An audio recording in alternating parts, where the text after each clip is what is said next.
Okay. So yeah, all right. The table below shows the estimated literacy rates by region and gender for 2000 and 2004. Table, eh? Table below shows. अब paraphrase first मा right? Paraphrase कस्तो रहेछ त? How is the paraphrase? The table provides यतापट्टि. The table provides यहाँ के छ? The table shows data on estimated literacy rates यता. The estimated literacy rates data पनि राख्यो यहाँ right? Estimated यहाँ चाहिँ data on estimated literacy rates for males and females गरियो यहाँ के छ? Gender between 2000 and 2004 गर्दाखेरि यहाँ for 2000 2004 across 5 regions यहाँ by region भनेको छ. So 5 regions को उनै देखायो यहाँनेरि. Africa, the Americas, Asia, Europe and Oceania. यो भयो है. Okay. As well as the global average. Global world हैन. So यसलाई त्यही कुरालाई paraphrase मा यहाँनेरि just while doing this. Now in the second paragraph in overall what to write? के लेख्ने होला? What do you think overall मा चाहिँ? अब यहाँ नै highest, yes, overall literacy rates are highest in Europe. Literacy rates. So Europe means which one is the Europe? Your 98 हो. Total 98 छ यसको सबैभन्दा highest यही छ है. यो highest छ भने नि त are highest in Europe and lowest in Africa. यो त भन्दा पाइयो. A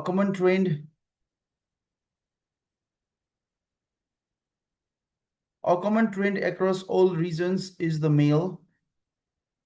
All regions is that male literacy rate are higher than female rates. Higher, sir. That is common trend. सबैमा त्यही है. Male is the highest, right? सबैमा. Oh. Male को सबैमा highest छ.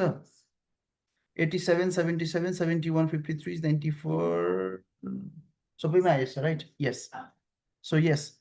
A common trend across all regions is that male literacy rates are higher than female rates, although the gap varies in size depending on the region.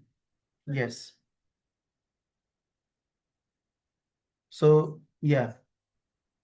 So in overall यहाँ के रहेछ त यहाँनेरि common trend across highest in Europe को highest छ भनियो, right? Among all, like world, Africa, Americas, Asia, Europe and Oceania. Out of these all, Europe, this one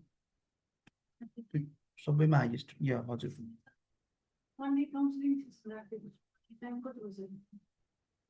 Sunday counseling. कुन country को?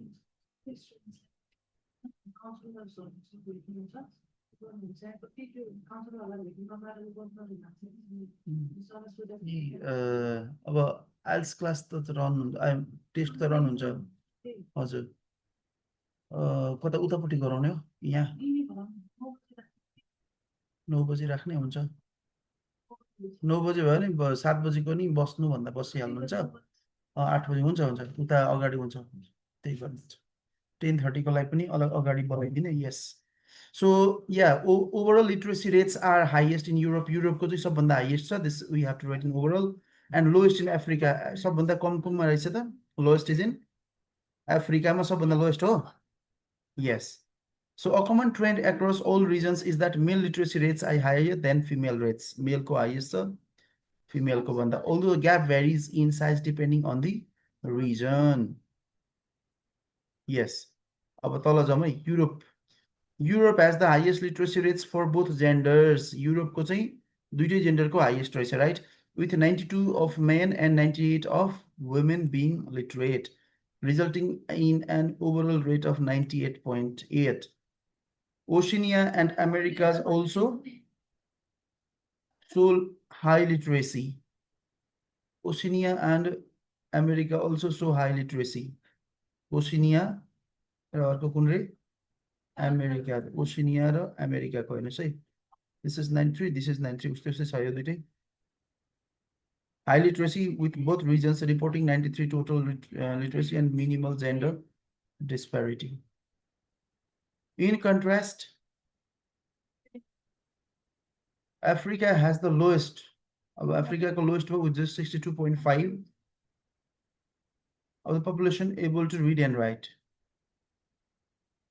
The gender gap here is the largest, and only 53.9 of women are literate compared to 71.6 of men. A similar but less pronounced difference is seen in Asia,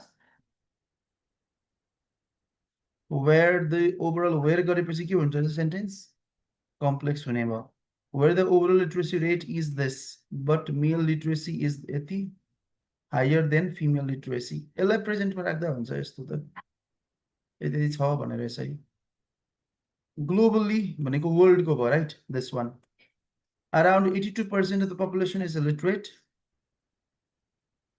with 87.7 of men and 77.3 of women able to read and write. You भयो यस Google you. So यसरी चाहिँ लेखियो. This is what? This is table. This is of table. है यो process पनि we यो हेर्नुपर्छ पर्दैन यो पनि हेरौँ है एकचोटि ल let's see pie chart.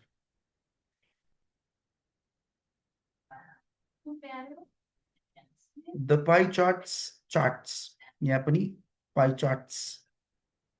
Below, compare the proportion of energy capacity in gigawatts. Compare the proportion of energy capacity in gigawatts from 5 different sources in 2015 with the predictions for 2040. For 5 different sources in 2015 and the projected figure for 2040 with the predictions for 2040 and the projected figures for 2040. Especially overall in the second paragraph. Gray color भनेको fossil fuel दुईटैमा highest percentage, right?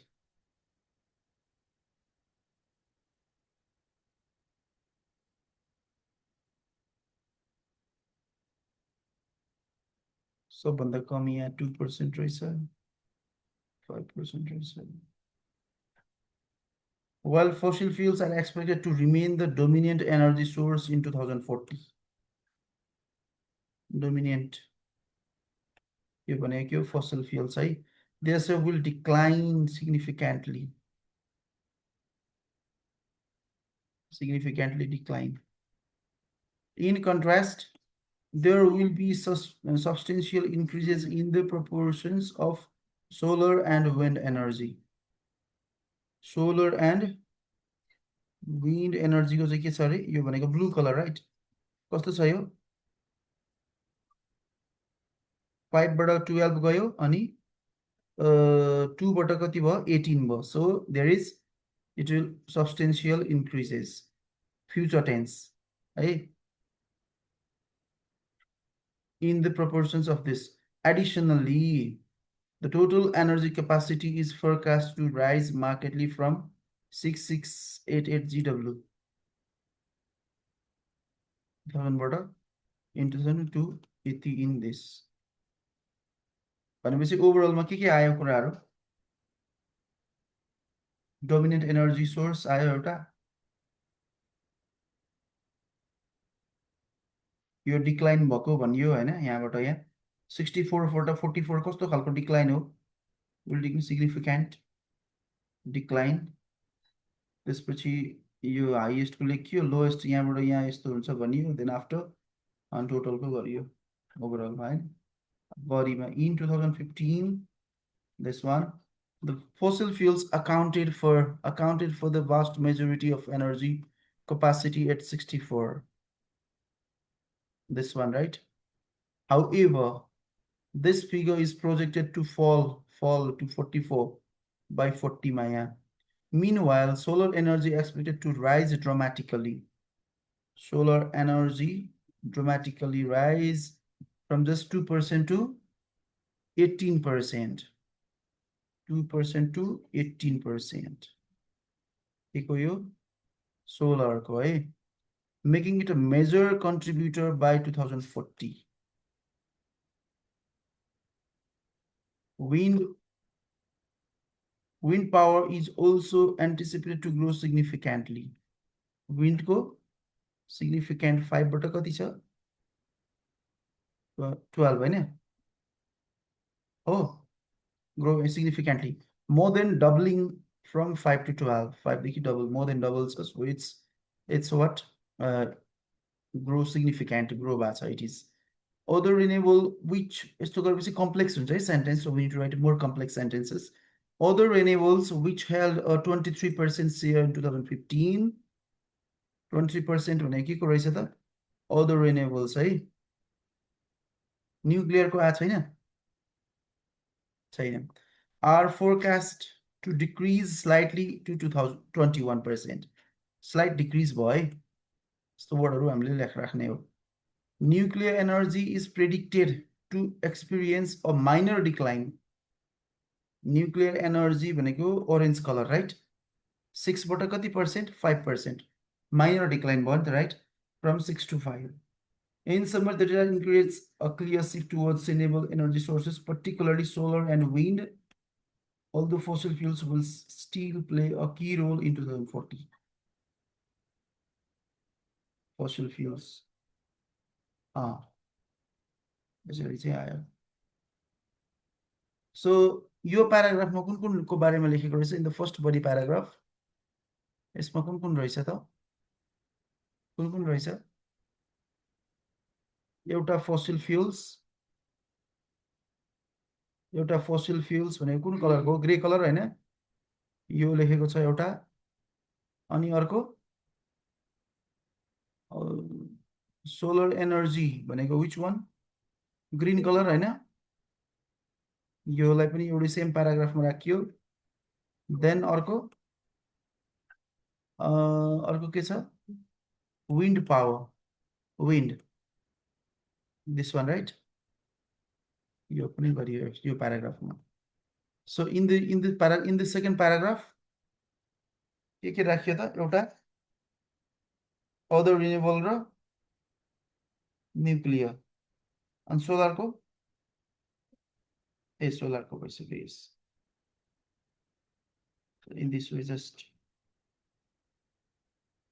अलिअलि यसमा like from here what can you learn यहाँबाट के सिक्न सकिन्छ भन्दाखेरि like use of wordहरु हुन्छ नि with substantial increase in contrast additionally decline significantly अरु त अब like just remain the dominant energy word selection हैन rise markedly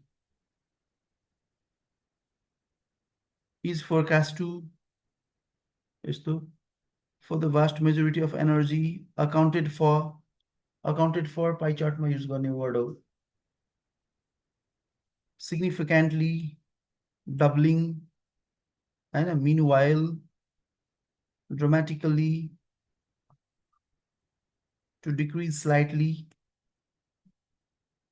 minor decline यहाँनिर to experience or decline भन्दा पनि त हुन्थ्यो minor कस्तो खालको decline minor decline है यसरी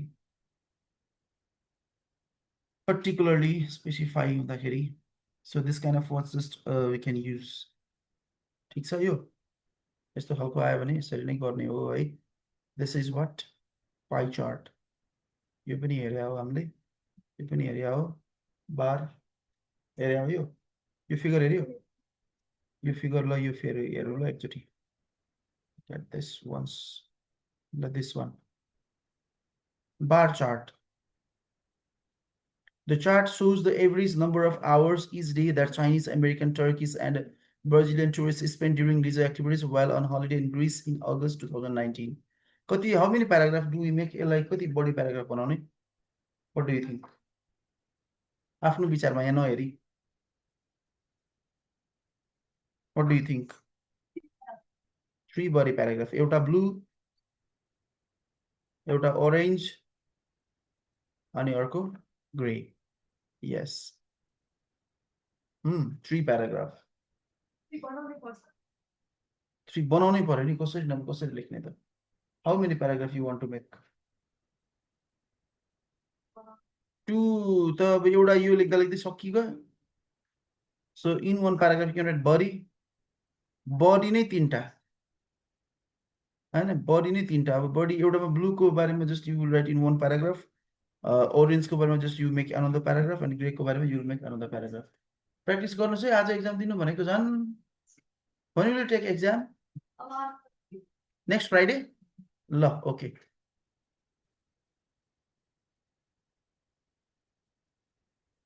And the bar chart.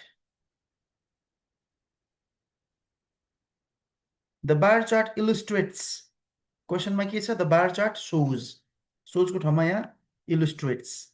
त्यसपछि the average number of hours यहाँ के छ? The average daily hours. Each day भनेको daily भयो है. Spent by tourist. That Chinese, American, Turkish and Brazilian tourist spent. Spent by tourist गर्यो यहाँ. Tourist spent. Question मा. From China, America, Turkey and Brazil on 3 leisure activities.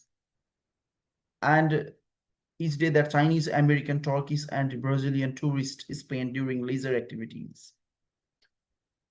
This was going to the beach, reading books and visiting places. यसलाई पनि राखियो हैन. During their holiday in Greece.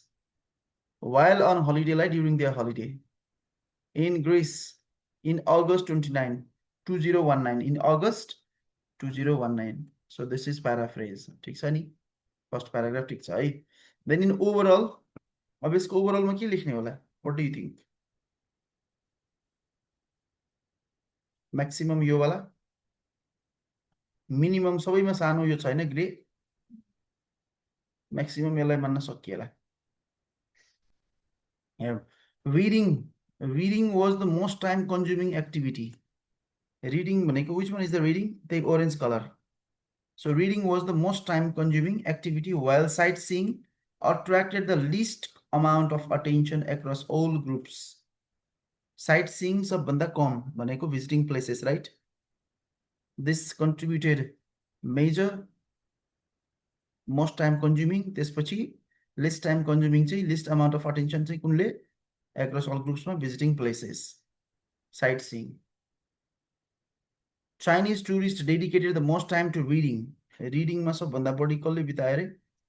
Chinese. Reading मा सबभन्दा Chinese को बढी. Yeah. Whereas relative clause, Brazilians spent the longest at the beach. Brazilians spent the longest at the beach.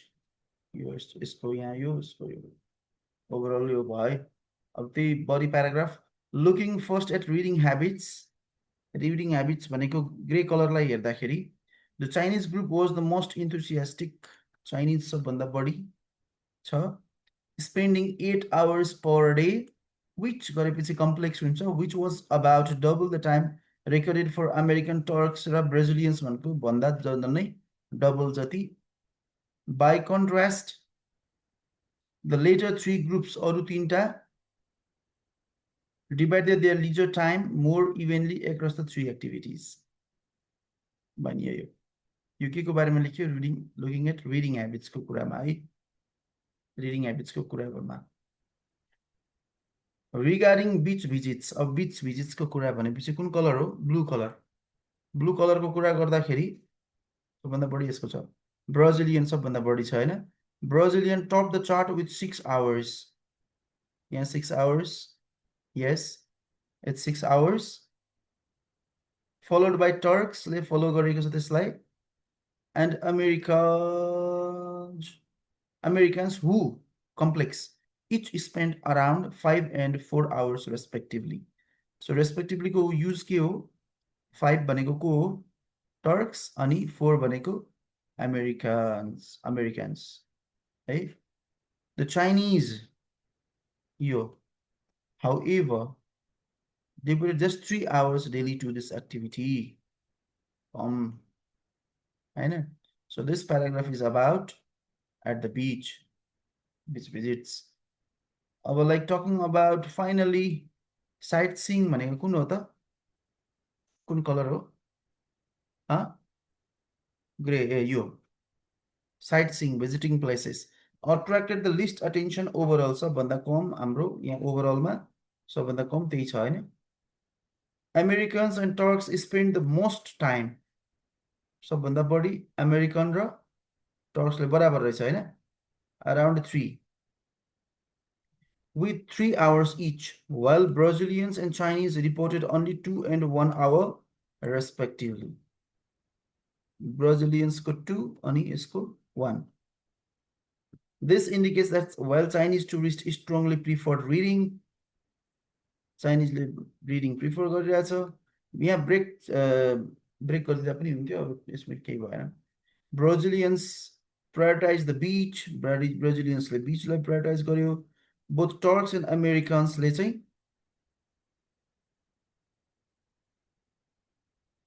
maintain a more balanced distribution of leisure activities. उस्तै उस्तै छ नि हैन, यो यति भयो, यो यहाँ भयो, यो यहाँ भयो। So this word count is this, right? So this is all about this. यति हो, अब अरु चाहिँ practice गर्दै गएपछि हुँदै जान्छ। So yeah, you can practice now. Okay.